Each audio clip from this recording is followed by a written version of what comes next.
नमस्कार, study I Q IAS Hindi में आप सभी का स्वागत है। मेरा नाम है मनीष श्रीवास्तव और जैसा कि आपको पता है रोजाना सुबह 8 बजे एक इंपॉर्टेंट सेशन लेकर मैं आता हूं जिसमें साइंस एंड टेक्नोलॉजी के अलग अलग टॉपिक्स को हम डिस्कस करते हैं। हमने एक चैप्टर स्टार्ट किया था जिसका नाम है रिप्रोडक्टिव सिस्टम।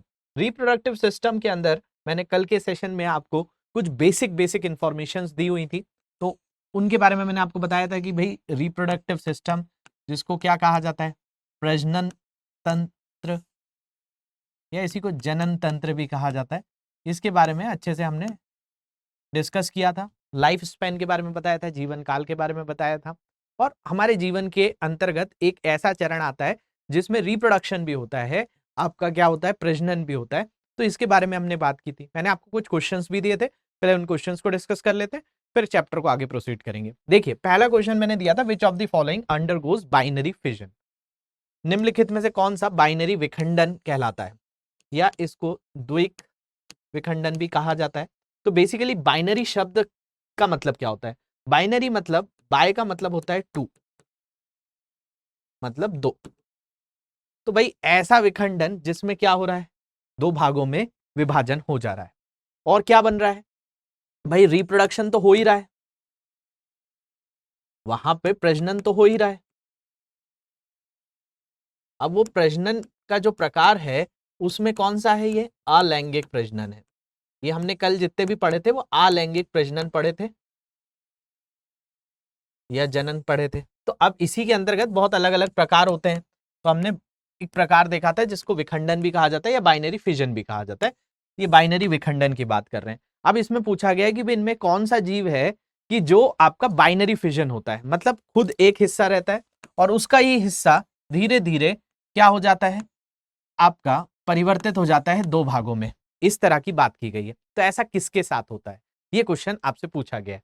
तो अगर हम यहां पर बात करें कि भाई बाइनरी फिजन किसके साथ होता है, रिंग वॉर्म के साथ होता है जिसको मंडल कुष्ठ कहा जाता है।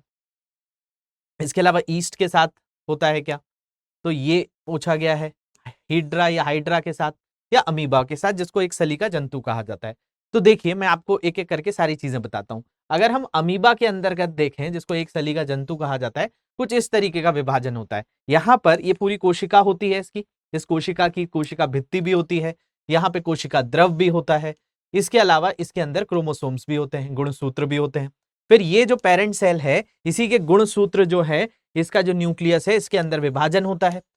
फिर इसके अंतर्गत ये जो है रेप्लिकेशन ऑफ डीएनए मैं आपको पढ़ा चुका हूं, जिसको आप माइटोसिस कहते हैं, ये घटना होती है।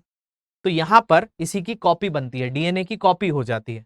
फिर ये धीरे धीरे सेग्रीगेशन मतलब अलगाव होता है किसका, डीएनए का, और ये विभाजित हो जाते हैं आपके अलग अलग तरह की कोशिकाओं में। तो ये जो है ये किसके अंदर होगा, अमीबा के अंदर होगा।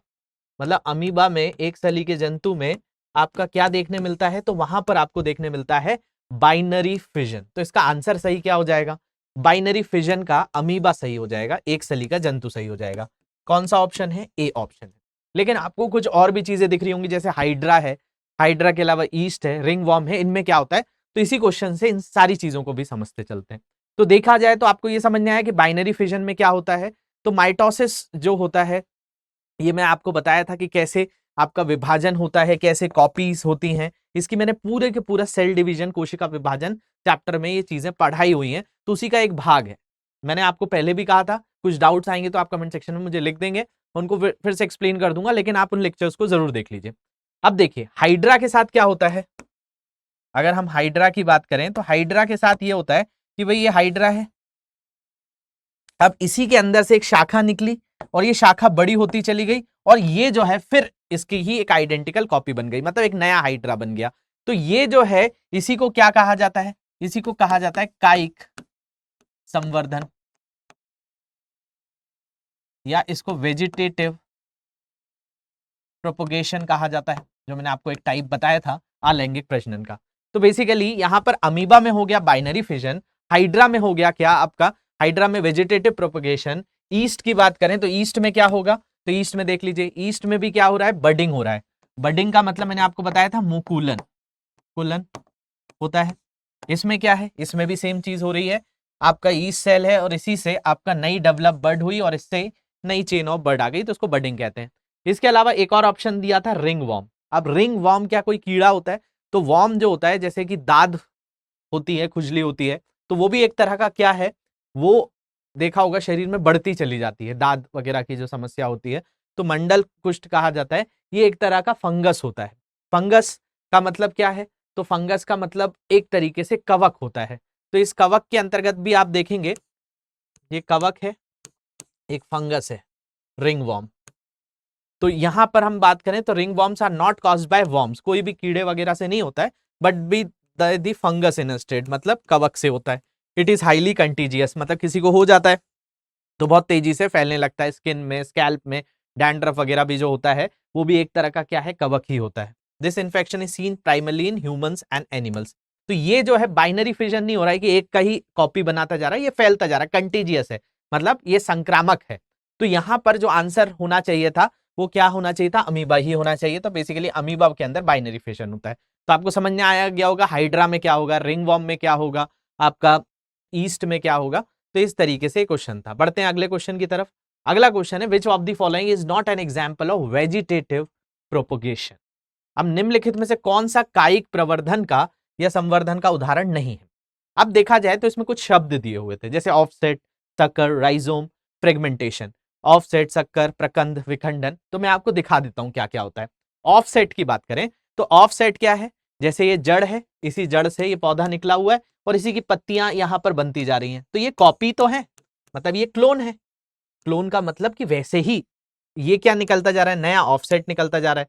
तो ये नए ऑफसेट का मतलब है कि भाई ऐसे ही इसके और प्रकार आते जा रहे हैं। तो ये वेजिटेटिव प्रोपोगेशन का ही हिस्सा है, कायिक प्रवर्धन का ही, एक पेड़ के अंदर से और वैसे ही सिमिलर चीजें निकलकर आने लगी। तो यहां पर आपका एग्जाम्पल पूछा है जो नहीं है, तो ऑफसेट तो नहीं हो सकता क्योंकि ऑफसेट तो ये है। इसके अलावा दूसरा ऑप्शन है शक्कर। शक्कर को अगर हम देखें तो आप केले का पत्ता देखा होगा, केले की जड़ों से एक नया जो है भाग निकल कर आने लगता है, इसी को शक्कर कहा जाता है।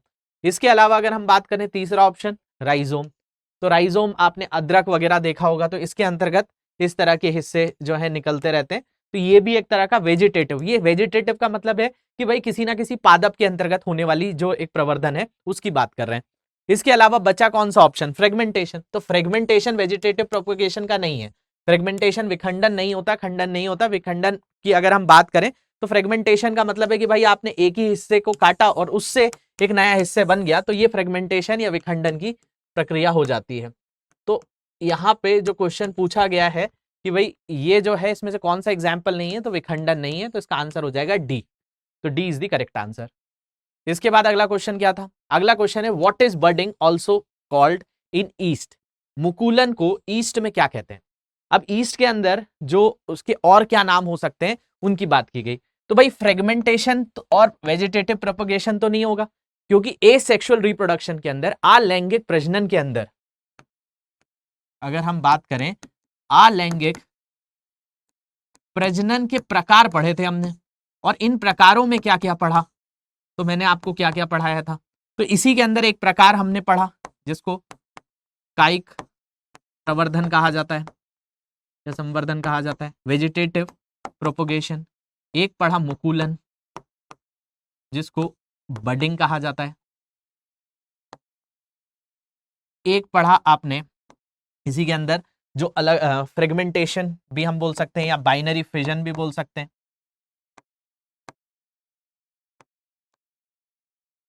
जिसको विखंडन का कहा जाता है। फ्रेगमेंटेशन बताया था मैंने आपको। ये अलग अलग प्रकार मैंने आपको बताए थे अलैंगिक प्रजनन मतलब एसेक्सुअल रिप्रोडक्शन के। अब ध्यान से समझिए, अब यहां पे पूछा गया है कि भाई जो बडिंग होती है ईस्ट में, अभी दिखाया था मैंने ईस्ट के अंदर बडिंग कैसी होती है। यहाँ पे देखिए ये क्या आ रही है, बडिंग ही हो रही है, मुकुलन ही हो रहा है। अब यहाँ पे पूछा गया है क्वेश्चन में कि भाई आपका जो बडिंग है उसको ईस्ट में और भी किस नाम से बुलाया जाता है। बडिंग तो होती है, तो मतलब कि बडिंग का ही एक और नाम बताना है आपको ईस्ट के अंदर। तो अगर हम बात करें वेजिटेटिव प्रोपोगेशन और फ्रेगमेंटेशन, ये तो एसेक्सुअल रिप्रोडक्शन के पार्ट हो गए, ये उसी का हिस्सा हो गया, तो ये उसका दूसरा नाम तो हो नहीं सकता क्योंकि प्रकार ही बदल गया। तो ये दोनों तो हो नहीं सकते। अब बचा आपका आर्कियोसाइट्स और आपका टोर्युलेशन। तो भाई आर्कियोसाइट जो होते हैं, स्पंज जो होता है इसके अंदर गत देखे जाते हैं, उसी के अंतर्गत जो अलैंगिक प्रजनन होता है उसमें बढ़ाव को आर्कियोसाइट्स कहा जाता है। अब बचा टोर्यूलेशन, तो ये टोर्यूलेशन जो है ये आपका बडिंग का दूसरा नाम है ईस्ट के अंदर। तो ये जो बडिंग होती है ईस्ट के अंदर, इसी को टोर्यूलेशन भी नाम दिया जाता है। तो जितने भी डाउट्स होंगे आपके, आई थिंक इससे क्लियर हो गए होंगे। और भी कोई तरह के डाउट्स आए तो आप मुझसे जरूर पूछेंगे। तो इन सोशल मीडिया हैंडल पे मुझसे जुड़ जाइए। यहाँ पे जो भी आपको डाउट्स लगते हैं मुझे मेल कर सकते हैं, ट्विटर पे आप डाल सकते हैं, इंस्टाग्राम से जुड़ सकते हैं। साथ साथ पीडीएफ जो है इस लेक्चर की जो आप पढ़ रहे हैं, जो मैं यहाँ पे एग्जाम्पल्स वगैरह दे रहा हूँ, सेम चीजें एनोटेशंस के साथ मैं यहाँ पे अपलोड कर दूंगा, तो वहां से आप डाउनलोड कर लेंगे। तो शुरू करते हैं हम आज आगे की बात। मैंने आपको लाइफ स्पैन के बारे में बताया था कि भाई लाइफ के बीच में बहुत सारी चीजें, जन्म हो रहा है, फिर हमारी जो है किशोर अवस्था आ रही है, यौवन आरंभ हो रहा है, फिर आपके अंतर्गत जो है इस तरह की एबिलिटी आ जाती है कि आप रिप्रोडक्शन कर सकते हैं। फिर एक ऐसी स्टेज भी आती है जिसको सेंसेंस कहा जाता है। यहाँ पर प्रौढ़ावस्था या वृद्धावस्था में इस तरह की स्थिति नहीं होती और मृत्यु हो जाती है। तो इसी के बीच में एक फेस है जिसको आप रिप्रोडक्शन कहते हैं, और रिप्रोडक्शन में भी अलग अलग टाइप के रिप्रोडक्शन होते हैं। इसके अलावा मैंने लाइफ स्पैन आपको बताए थे कई चीजों के। रिप्रोडक्शन क्या होता है ये मैंने आपको बताया था कल, कि भाई एक न्यू इंडिविजुअल या offspring identical to the parents, मतलब पेरेंट्स के से ही दिखने वाला। जैसे कि मानव के नैन नक्श बदल सकते हैं, लेकिन आंख जहां होंगी, हाथ जहां होंगे, पैर जैसे होंगे, सर जैसा होगा, ये आपके माता पिता जैसे, मतलब हर ह्यूमंस के ऐसे ही दिखते हैं। सबके अंदर डीएनए अलग होगा, ब्लड अलग होगा, लेकिन नॉर्मल कैरेक्टरिस्टिक्स तो एक जैसी होगी। तो ये कैसी हुई है? रिप्रोडक्शन से हुई है। अब इस रिप्रोडक्शन के ही मैंने आपको कुछ प्रकार बताए थे, विखंडन, खंडीकरण, बर्डिंग, आपको ये कायिक प्रवर्धन, ये सारी चीजें हमने कल डिस्कस करी थी। अब इसी में मैंने आपको वेजिटेटिव प्रोपगेशन की बात की थी। अब देखिए बात समझने वाली है कि भाई जब रिप्रोडक्शन हम पढ़ रहे हैं तो रिप्रोडक्शन किसी ना किसी चीज में तो होता होगा, या तो पादप में होता होगा या जंतु में होता होगा। तो पादप का मतलब प्लांट्स में होता होगा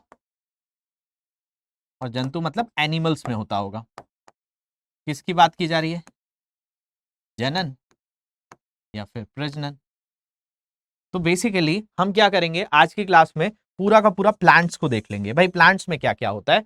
अब प्लांट्स के अंदर रिप्रोडक्शन होगा तो उसके टाइप्स, और फिर जब ह्यूमंस की बात करेंगे तो उसमें भी मैं आपको सारी चीजें समझाऊंगा। तो ध्यान से समझते हैं। अब रिप्रोडक्शन के तो हमने दो टाइप पढ़ लिए कि एक होता है एसेक्सुअल, एक होता है सेक्सुअल।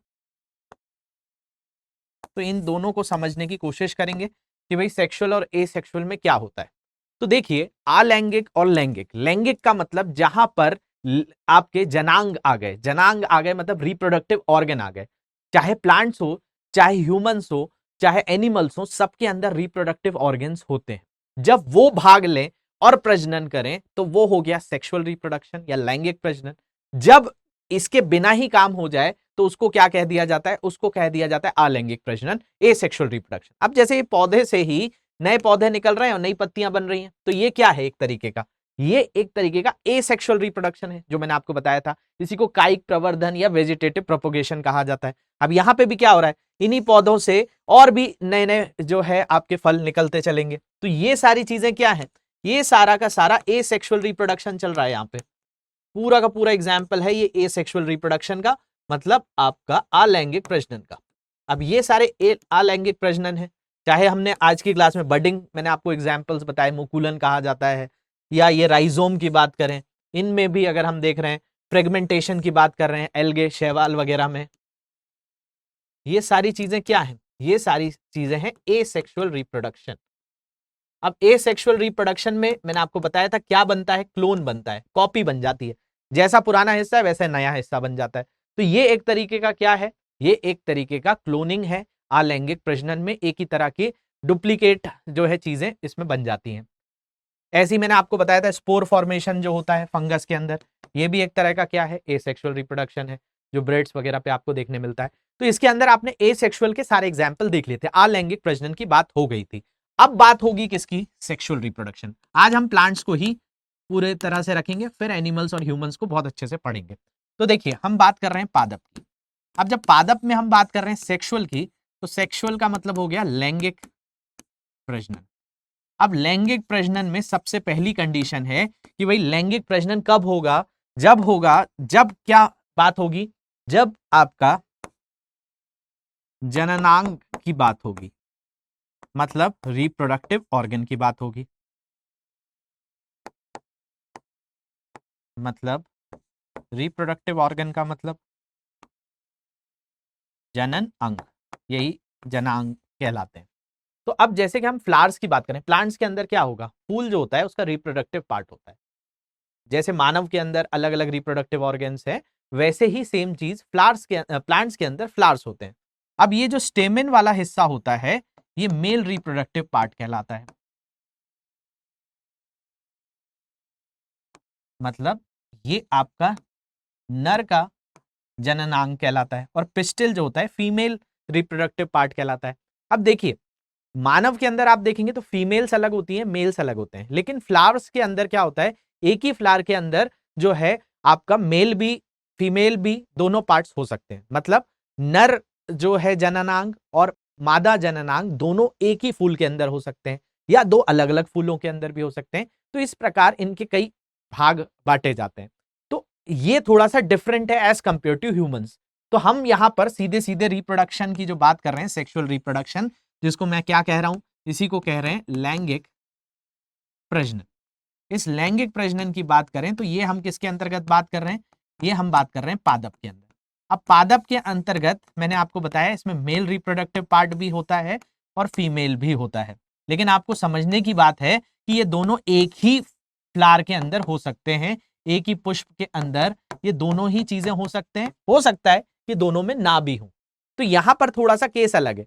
इसमें ऐसा नहीं होगा कि कोई फ्लावर जो है वो मेल है और कोई नर पौधा है, कोई मादा पौधा है, ऐसा नहीं होता। उसमें एक ही में हो सकता है, या दोनों में दोनों हो सकते हैं, या अकेला एकमात्र भी होता है, ऐसा देखने मिलता है।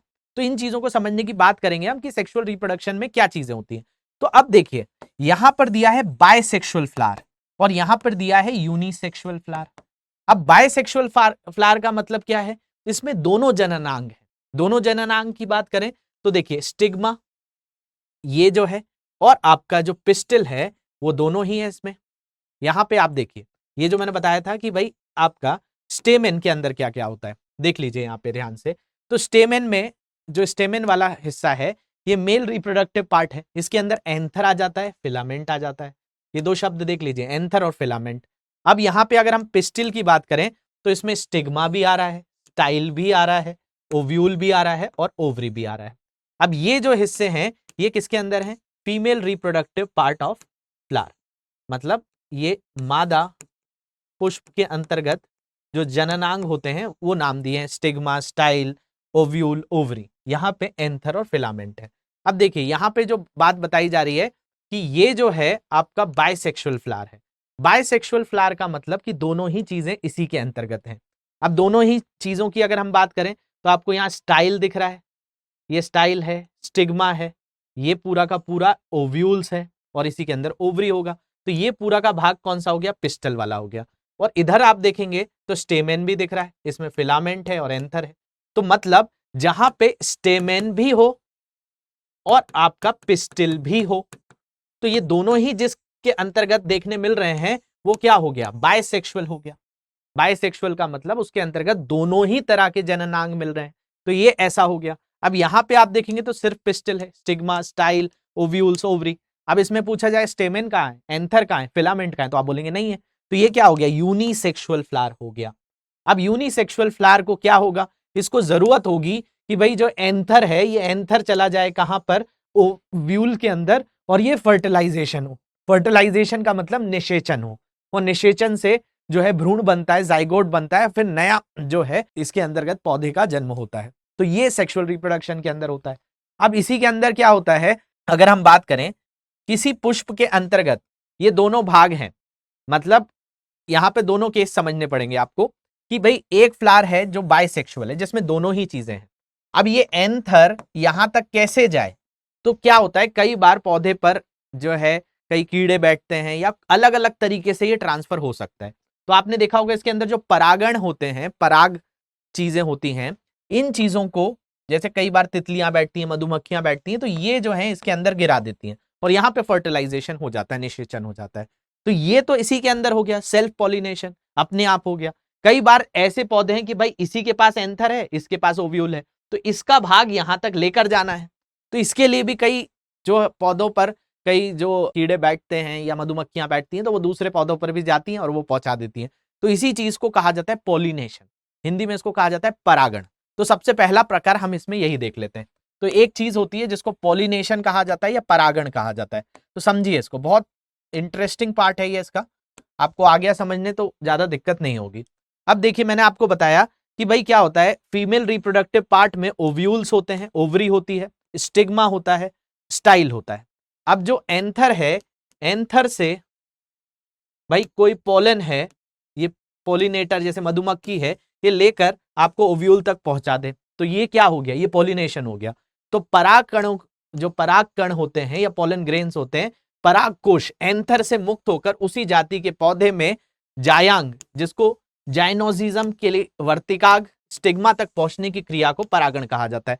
मतलब ये जो एंथर है, ये एंथर कहां पहुंच जाए, ओवरी के पास पहुंच जाए, जो आपका जायांग कहा जाता है वहां तक पहुंच जाए, उस चीज को पॉलिनेशन कहा जाता है। पॉलिनेशन भी दो तरह का हो सकता है, जैसा मैंने बताया, इसी पौधे का इसी में चला जाए या इसका दूसरे में चला जाए। तो एक होता है सेल्फ पॉलिनेशन, एक होता है क्रॉस पॉलिनेशन। देखिए कैसे होता है। तो एक जो है सेल्फ पॉलिनेशन, मतलब इसी का एंथर उठकर इसके स्टिग्मा पे पहुंच जाए या इसका एंथर पहुंचकर दूसरे पे चले जाए, तो इसको कहा जाता है क्रॉस पॉलिनेशन। इसको कहा जाता है सेल्फ पॉलिनेशन। मतलब एक होता है स्वपरागण, एक होता है परपरागण। तो जब एक पुष्प के पराग कण उसी पुष्प के वर्तिकाग्र पर, पौधे पर स्थित किसी अन्य पुष्प के वर्तिकाग्र पर पहुंचता है, तो इसे स्वपरागण कहा जाता है। मतलब अपने ही पुष्प पर पहुंच जाना, मतलब यहीं से निकलकर यहीं पहुंच जाना और यहां से निकलकर दूसरे पे पहुंच जाना, तो वो हो जाएगा परपरागण। जब एक पुष्प, एक परागण उसी जाति के दूसरे पौधे स्थित पुरुष पुष्प के वर्तिकाग्र तक पहुंचता है, तो उसे परपरागण कहा जाता है, क्रॉस पॉलिनेशन कहा जाता है। पर परागण कई माध्यमों से होता है, पर परागण पौधों के लिए उपयोगी होता है, क्योंकि तभी तो फर्टिलाइजेशन होगा, निषेचन होगा और नया जो है पुष्प से नई चीजें बनेंगी। पर परागण के लिए किसी माध्यम की आवश्यकता होती है, जैसे वायु, कीट, कई बार हवा से भी चला जाता है, कोई कीड़ा लेकर चला जाता है, जल से चला जाता है, जंतु से चला जाता है, ये सारी चीजों से जाता है। तो इसके अलग अलग प्रकार हैं। जैसे वायु परागण होता है, इसी को एनेमोफिलियस कहा जाता है, वायु द्वारा परागण कर जाना। कीट परागण एंटोमॉर्फियस होता है, मतलब किसी कीड़े के द्वारा। जल परागण, पानी जैसे कई बार दिया जाता है तो उससे भी ट्रांसफर हो जाता है। जंतु परागण एनिमोफिलस, पक्षी परागण ऑर्थिनोफिलस, मेलेकोफिलस, ये जो है घोंगे द्वारा परागण होता है। इसके अलावा चिरोटोफिलस जो होता है, ये जो है चमगादड़ द्वारा परागण किया जाता है। तो ये अलग अलग प्रकार हैं, इसमें ये दो तीन आप याद कर लेंगे तो बहुत है। तो ये मेथड्स ऑफ पॉलिनेशन है। तो सेल्फ पॉलिनेशन भी होगा, क्रॉस पॉलिनेशन भी होगा, लेकिन ये जो पॉलिनेटर है कि कौन लेकर जा रहा है उसकी बात की जा रही है, उससे भी जो है पौधों के अंदर चीजें होती हैं। अब देखिए बेसिकली एक चीज होगी जिसको कहा जाता है निषेचन, इसी को कहा जाता है फर्टिलाइजेशन। अब आप सोच रहे होंगे ये इसका मतलब क्या है। तो देखिए बेसिकली होगा क्या कि जब तक ये जो एंथर था ये आपका यहां नहीं पहुंचेगा तब तक फर्टिलाइजेशन नहीं होगा। ये पहुंचने के बाद ही ये फर्टिलाइजेशन होना स्टार्ट हो जाता है और आपका क्या होगा, नए जो एक जीवन है उसकी वहां से शुरुआत होती है। तो ये जो बनने का प्रोसेस है, जैसे मां के भ्रूण में, मां के गर्भ में भ्रूण जो है पलता है, वैसे ही ये निषेचन है। फर्टिलाइजेशन का जो है प्रोसेस वही है कि निषेचन क्या है। तो निषेचन जो के पश्चात पुष्प में होने वाले परिवर्तन क्या होते हैं। तो भाई निषेचन मतलब फर्टिलाइजेशन। देखिए यहां पे क्या है कि अगर हम बात करें, ये निषेचन है कि भाई जाइगोट का फॉर्मेशन होने लगता है, भ्रूण का निर्माण होने लगता है, कि भाई यहाँ पे ओव्यूल्स के अंदर जो ओवरी है वहां पे ये पहुंच गया। तो फर्टिलाइजेशन क्या है, तो परागण के पश्चात निषेचन की क्रिया प्रारंभ होती है और पराग नली पोलन ट्यूब्स बीजांड ओव्यूल में प्रवेश करके बीजांडन को भेदती हुई भ्रूणपोष एंडोस्पर्म तक पहुंचती है और परागण को वहीं छोड़ देती है। इसके पश्चात एक नर युग्मक एक अंडकोशी से संयोजन करता है, मतलब वहां पर जो है क्या होता है, तो वहां पर आपका एक तरीके से रिप्रोडक्शन होना स्टार्ट हो गया है, इसे ही निषेचन कहते हैं। और हम निषेचित अंश को फर्टिलाइज एग या युग्मनज कहा जाता है, जिसको जाइगोट कह दिया जाता है। और युग्मनज बीजा भेंडू की प्रथम इकाई, और निषेचन के पश्चात बीजांड से बीज, युग्मज से भ्रूण तथा अंडाशय से फल का निर्माण होता है और यहीं से फिर नया फ्रूट्स डेवलप होते हैं। तो आपने सुना होगा कई तरह के ट्रू फ्रूट्स भी होते हैं, जैसे एप्पल है, इसको हम जो है अलग अलग श्रेणियों में, जैसे कई तरह के फ्रूट्स होते हैं उनको फॉल्स फ्रूट भी कहा जाता है, कई चीजों को ट्रू फ्रूट्स भी कहा जाता है। मतलब जो फल उसकी ओवरी से बनते हैं उनको कहा जाता है ट्रू फ्रूट्स, जो नहीं बनते हैं उनको कहा जाता है फॉल्स फ्रूट। जैसे काजू को फॉल्स फ्रूट की कैटेगरी में डाला जाता है, नाशपाती पियर को फॉल्स फ्रूट की कैटेगरी में डाला जाता है। तो ऐसे कई जो है इसके अंतर्गत भी चीजें होती है। तो निषेचन की वही प्रक्रिया है कि उसकी ओवरी तक जो स्टिग्मा पार्ट था वो पहुंच गया, उसके बाद जर्मिनेशन चीज चालू हो गई, फर्टिलाइजेशन होना चालू हो गया, निषेचन चालू हो गया। तो ये चीज यहां पर होती है। अब देखिए यहां पे मैंने क्या बताया कि भाई निषेचन के बाद भी कुछ चीजें हो सकती हैं। एक चीज होती है कैलिक्स, बाह्य दलपुंज, ये प्रायः मुरझाकर गिर जाता है। अपवाद मिर्च में ऐसा नहीं होता है। मतलब निषेचन कब होगा, तो निषेचन होने पर उसका जो कैलिक्स वाला भाग होता है, अगर आप देखेंगे यहाँ पे, तो ये पूरा का पूरा एक फूल है। अब इस फूल के अंतर्गत ये वाला भाग क्या है, इसकी ओवरी है, ओव्यूल्स के अंदर। फिर यहां पर जो ये परागण होते हैं जिनको हम एंथर और फिलामेंट कहते हैं, ये स्टेमेन वाला भाग कहलाता है, ये मेल रिप्रोडक्टिव है। इसके बाद अगर हम बात करें स्टिग्मा, स्टाइल, ओवरी, ये जो सीपल होता है, ये ओव्यूल होता है, यहाँ पे पेटल्स होते हैं। ये कोई भी पुष्प के अंतर्गत आप देखेंगे तो उसकी पंखुड़ियां होती हैं। तो यहां पर जो बाह्य दलपुंज होता है जिसको कैलिक्स कहा जाता है, अगर हम यहाँ पर ये आप जितने भी फूल देख रहे हैं इन सब के अंतर्गत आपको ये सारी चीजें देखने मिलती हैं कि भाई इसके अंतर्गत ये जो है आपका सीपल भी होगा, पेडिसल भी होगा। तो ये सारी चीजें इसके अंतर्गत होती हैं। अब यहाँ पे क्या हो रहा है कि भाई क्या होते हैं, परिवर्तन क्या होते हैं कि निषेचन होने लगा है। अगर फर्टिलाइजेशन के क्या साइंस हैं, तो जो उसका कैलिक्स वाला भाग होता है वो मुरझाकर गिर जाता है, मिर्च में ऐसा नहीं होता है। इसके अलावा कोरोला की बात करें तो ये मुरझाकर ये भी गिर जाता है। इसके अलावा स्टेमेन की बात करें तो ये मुरझाकर झड़ जाता है जब फर्टिलाइजेशन होने लगता है। स्टिग्मा की बात करें, वर्तिकाग्र की बात करें, ये मुरझा जाती है। वर्तिका स्टाइल की बात करें, ये भी मुरझा जाती है। अंडाशय ये फल में परिवर्तित हो जाता है, तो ओवरी जो है वो फल में परिवर्तित हो जाएगी। और ओवरी की वॉल जो है ये फल भित्ति पेरिकार्प में परिवर्तित हो जाती है, मतलब फल की एक बाहरी चादर के तौर पर। फिर अंडकोशीय एग सेल्स ये भ्रूण एम्ब्रो में परिवर्तित हो जाते हैं। इसके अलावा बीजांडनसन न्यूक्लियस ये पेरिस्पर्म में परिवर्तित हो जाते हैं।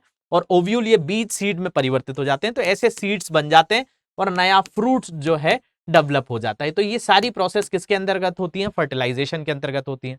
अब फल का निर्माण कैसे होता है, तो ये फल का निर्माण अंडाशय ओवरी से होता है। तो वो सच्चे फल कहलाते हैं जिनका अंडाशय से निर्माण होता है, वो ट्रू फ्रूट्स कहलाते हैं। जो नहीं बनते हैं यहाँ पे वो फॉल्स फ्रूट कहलाते हैं। परिपक्व अंडाशय को ही फल या फ्रूट कहा जाता है। परिपक्व अंडाशय की भित्ति फल भित्ति पेरिकार्प का निर्माण करती है, मतलब एक बाहर एक परत का निर्माण करती है। फल भित्ति मोटी या पतली हो सकती है। मोटी फल भित्ति में प्रायः 3 स्तर हो सकते हैं। बाहरी स्तर को बाह्य जिसको एपिकार्म कहा जाता है, मध्य स्तर को मीसोकार्म और सबसे अंदर वाले को एंडोकार्प कहा जाता है। तो इस तरह का कोई भी फ्रूट डेवलप होता है जिसके अंदर अंतर्गत सीड्स भी होते हैं, बीज भी होते हैं। तो ये इस तरीके से धीरे धीरे प्रोसेस के बाद रिप्रोडक्शन होता है प्लांट्स के अंतर्गत। तो ये थोड़ा सा आपने समझा। और यहां पे मैंने आपको फर्टिलाइजेशन समझाया कि भाई फर्टिलाइजेशन क्या होता है, जिसको निषेचन कहा जाता है। अब ये जो ओवरी है ये फाइनली क्या बन गई, सीड्स बन गई। तो इसी के अंतर्गत जो आपके ओवरी से अगर कोई फ्रूट बना है तो उसी को क्या कहा जाएगा, ट्रू फ्रूट्स कहा जाता है। मुझे आप कुछ एग्जाम्पल बताएंगे ट्रू फ्रूट्स के, इसके ऊपर भी आगे डिस्कस करेंगे क्योंकि प्लांट्स तो अभी हमने डिस्कस बहुत कम ही किया है। तो प्लांट किंगडम में अभी बहुत सारी चीजें बताऊंगा, तब चीजें बताऊंगा, लेकिन रिप्रोडक्शन में ये कुछ चीजें इसके साथ होती हैं। इसके अलावा कई बार जो सीड डिस्पर्सल होता है, एक जो बीजों का विस्थापन होता है, ये भी एक प्रकार है जिससे रिप्रोडक्शन होता है। कई बार आप देखेंगे तो कई जो पक्षी होते हैं, गिलहरियां होती हैं, ये कई बड़े बड़े पेड़ों का निर्माण कर देती हैं। इस प्रोसेस को सीड डिस्पर्सल कहा जाता है या बीज विस्थापन कहा जाता है कि भाई प्लांट्स के बीज लेकर कहीं और लगा दिए गए, फिर उनका जो है वहां से नई पीढ़ी का जन्म हो जाता है। तो ये जो है आपने यही एसेक्सुअल और सेक्सुअल रिप्रोडक्शन में ये दो चीजें देखी। तो भाई आज हमने जो पढ़ा वो सेक्सुअल रिप्रोडक्शन पढ़ा, मतलब इसी को क्या कहा गया, लैंगिक प्रजनन। किसके अंतर्गत पढ़ा हमने, पौधों के अंदर पढ़ा। तो वहां पे बाय पेरेंटल है, बाय पेरेंटल मतलब स्टेमेन भी है और आपका पिस्टिल भी है। तो दो चीजें आ गई। अब germ cells are involve. Germ cells का मतलब क्या था, तो बेसिकली जर्म सेल्स जो जाइगोट बना उसमें यही एक मेन चीज थी, ओवरी और जो स्टिग्मा था, वर्तिकाग्र था, वो जाके मिल रहा था। It involve the formation and fusion of gametes, वहां गैमीट्स भी बने, जाइगोट जो बना, युग्मनज जिसको कहा गया। Offsprings are genetically dissimilar to parents. अब यहां पर अगर हम बात करें, जो पौधा होगा उससे नया पौधा बनेगा, हो नहीं सकता वो हूबहू वैसा है, कुछ चीजों में सेम हो सकता है। The rate of reproduction is slower, ये स्लो होता है। ये बाकी जो चीजें हैं ये फास्ट होती हैं, ये मैं आपको ऑलरेडी बता चुका हूं। आज के क्वेश्चंस देख लेते हैं। Flowers with both androecium and gynoeciums are called. पुमंग तथा जायंग दोनों वाले पुष्प क्या कहलाते हैं? Bisexual, anther, stamens, unisexual. इसका तो आंसर आप बता ही देंगे। उभयलिंगी होते हैं, एक लिंगी होते हैं, पुंकेशर होते हैं, पराकेशर होते हैं। कल के क्वेश्चंस भले टफ होंगे लेकिन आज के क्वेश्चंस आपको बनेंगे, तो इसका आंसर जल्दी से करिए। नेक्स्ट क्वेश्चन है the transfer of pollens from the anther to stigma is called. पराग कोश से वर्तिकाग्र तक परागणों का स्थानांतरण क्या कहलाता है? पॉलिनेशन कहलाता है, फर्टिलाइजेशन कहलाता है, एडॉप्शन कहलाता है, डिफ्यूजन कहलाता है, परागण, निषेचन, दत्तक ग्रहण या प्रसार कहलाता है। इसके अलावा the fusion of female reproductive nucleus with the male reproductive nucleus is known as. मादा जनन केंद्रक का नर जनन केंद्रक से संलयन क्या कहलाता है? एडॉप्शन कहलाता है, एक्सक्रीशन कहलाता है, फर्टिलाइजेशन कहलाता है या रीजनरेशन कहलाता है, दत्तक ग्रहण, मलत्याग, निषेचन या पुनर्जनन। तो ये सारे आंसर्स मुझे लगता है अगर किसी ने अच्छे से लेक्चर देखा है तो उसको आसानी से बन जाएंगे। इसके अलावा कहीं पर भी कोई डाउट्स आएंगे इन सोशल मीडिया हैंडल पे जुड़ सकते हैं। लेक्चर की पीडीएफ सेम एनोटेशंस के साथ आप जो है डाउनलोड कर लीजिएगा। टेलीग्राम ग्रुप नहीं ज्वाइन किया तो उसको जल्दी से ज्वाइन कर लीजिए। बहुत सारे और भी जो लेक्चर्स मैं लेता हूँ वहां पे उनके लिंक्स अपलोड कर देता हूँ। Thank you very much for watching this. Have a great day. Hindi में यूपीएससी की तैयारी से संबंधित प्रोग्राम्स को देखने के लिए सब्सक्राइब करें स्टडी IQ IAS हिंदी।